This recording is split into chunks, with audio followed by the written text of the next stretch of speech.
ರಾಜ್ಯ ರಾಜಕಾರಣದಲ್ಲಿ ಭಾರಿ ಸಂಚಲನ ಮೂಡಿಸಿದ್ದ ಪರಿಶಿಷ್ಟ ಜಾತಿಗಳ ಒಳ ಮೀಸಲಾತಿ ಹಂಚಿಕೆ ಕಗ್ಗಂಟನ್ನು ಬಗೆಹರಿಸುವಲ್ಲಿ ಕೊನೆಗೂ ರಾಜ್ಯ ಸರ್ಕಾರ ಯಶಸ್ವಿಯಾಗಿದೆ. ಈ ಮೂಲಕ ಒಳ ಮೀಸಲಾತಿ ಹಂಚಿಕೆಗೆ ತಾರ್ಕಿಕ ಅಂತ್ಯ ನೀಡಲಾಗಿದೆ.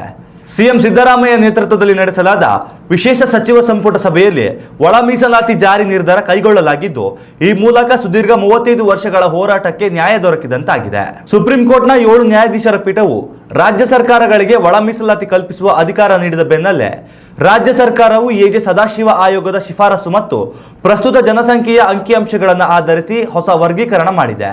ಒಟ್ಟು 15% ಮೀಸಲಾತಿಯನ್ನು ಹಂಚಿಕೆ ಮಾಡಿದೆ. ಒಳ ಮೀಸಲಾತಿ ಜಾರಿಗಾಗಿ ಸುದೀರ್ಘ ಕಾಲದಿಂದ ಅತಿ ಹೆಚ್ಚು ಹೋರಾಟ ನಡೆಸಿದ ಎಡಗೈ ಸಮುದಾಯವಾದ ಮಾದಿಗ ಮತ್ತು ತತ್ಸಮಾನ 29 ಸಮುದಾಯಗಳಿಗೆ 5.25% ಮೀಸಲಾತಿ ನೀಡಲಾಗಿದೆ.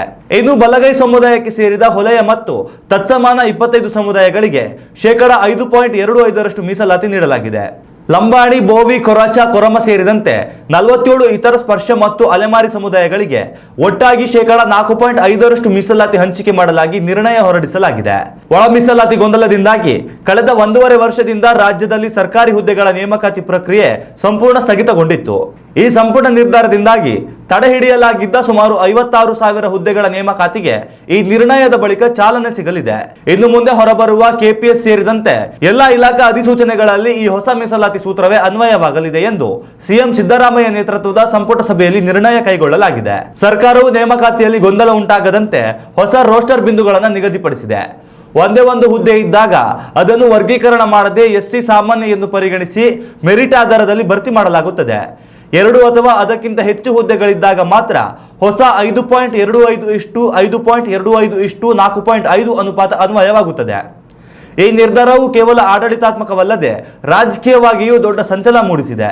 ಎಡಗೈ ಸಮುದಾಯದ ದಶಕಗಳ ಬೇಡಿಕೆಯನ್ನ ಈಡೇರಿಸುವ ಮೂಲಕ ಸಿಎಂ ಸಿದ್ದರಾಮಯ್ಯ ಸರ್ಕಾರವು ಅಹಿಂದ ಮತ್ತು ಸಾಮಾಜಿಕ ನ್ಯಾಯದ ಪರವಾದ ತನ್ನ ಬದ್ಧತೆಯನ್ನು ಸಾಬೀತುಪಡಿಸಿದೆ.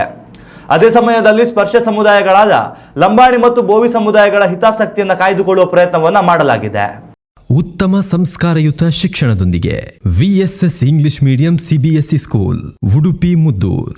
ನರ್ಸರಿಯಿಂದ 10ನೇ ತರಗತಿವರೆಗೆ ಶಿಕ್ಷಣದ ಜೊತೆಗೆ 5ರಿಂದ 10ನೇ ತರಗತಿವರೆಗಿನ ವಿದ್ಯಾರ್ಥಿನಿಯರಿಗೆ ಉತ್ತಮ ಹಾಸ್ಟೆಲ್ ಸೌಲಭ್ಯವೂ ಇದೆ. ನಿಮ್ಮ ಮಕ್ಕಳ ಪ್ರವೇಶಾತಿಗಾಗಿ ಈ ಸಂಖ್ಯೆಗೆ ಕರೆ ಮಾಡಿ.